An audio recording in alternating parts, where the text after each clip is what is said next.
he did his job. The politicians got him to read what they wanted him to read.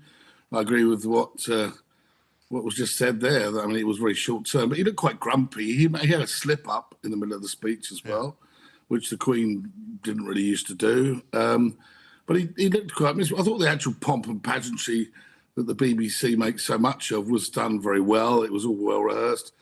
But in some areas around the Commonwealth realms, etc., I'm sure they'll be saying, how much is being spent on all this, and is it really necessary? I mean, I think we've had quite a lot of theatre lately. We've had jubilees, royal funerals, coronations. We do it well, but I just think really when he didn't look particularly happy about reading out the speech, because I think he doesn't necessarily agree with a lot of what he was reading. No, and I suppose that's where he finds himself now, doesn't he? Because, I mean, a bit like Boris Johnson, he always wanted to be Prime Minister. Charles always wanted to be King, but now he's got the job. He's realised it might not be all it was cracked up to be. Well, maybe, but I mean, I think he knows that I think his favourite play is Henry V, where, Prince Howell's a bit different to Henry V. Yeah, they're two very different jobs, and he knows the limitations. But, William's making getting good reaction on the Earthshot Prize was his away out in Singapore.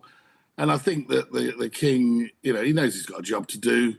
But, I do think that he thinks there's big issues out there at the moment, bigger issues than what's been really put out there in this King's speech, such as he is at least going to COP28 in Egypt.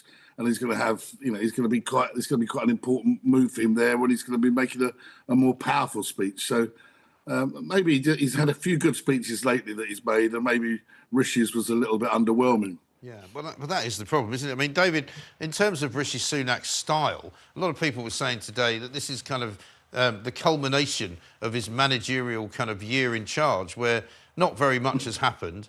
Not very many bold decisions have been made. And basically, if the best he can do is talk about buses that don't need a driver and smoking for teenagers being banned, is that really where we are now with the Tory party? Is that the great vision that we can expect for the next 10 years?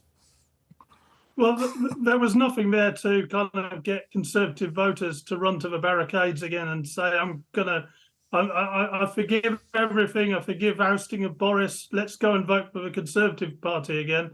1/3 of Conservative voters from 2019 have decided not to vote next time. That's where we are at the moment. That's why Labour have a 20-point lead. And there was nothing in that speech which would really do it. I mean, there's some good things which I'm sure annoyed the King, like pushing ahead with the Rwanda stuff, although I didn't mention the word Rwanda, but I mean, it was implied in the speech, rolling back a bit on net zero, but only a bit. It wasn't a kind of wholesale change, really. They're delaying it for 5 years or so. It's so there was kind of small measures. There was some nice kind of lines like life will mean life and all this sort of business, which, it's a bit of red meat to try and please a few Conservative voters. But I saw nothing there that really is going to excite anybody. I'm actually surprised the King stayed awake for the full 15 minutes of having to read it. I felt a little bit sorry for him. And, actually, to be honest, I think the pageantry is well worth the money, because it's the only entertainment we're going to get from that show. Well, that's the trouble, isn't it? I mean, it was so dull that one of the highlights was that it was one of the longest speeches that any monarch had made since the days of Tony Blair. But at least Tony Blair's ones were quite interesting.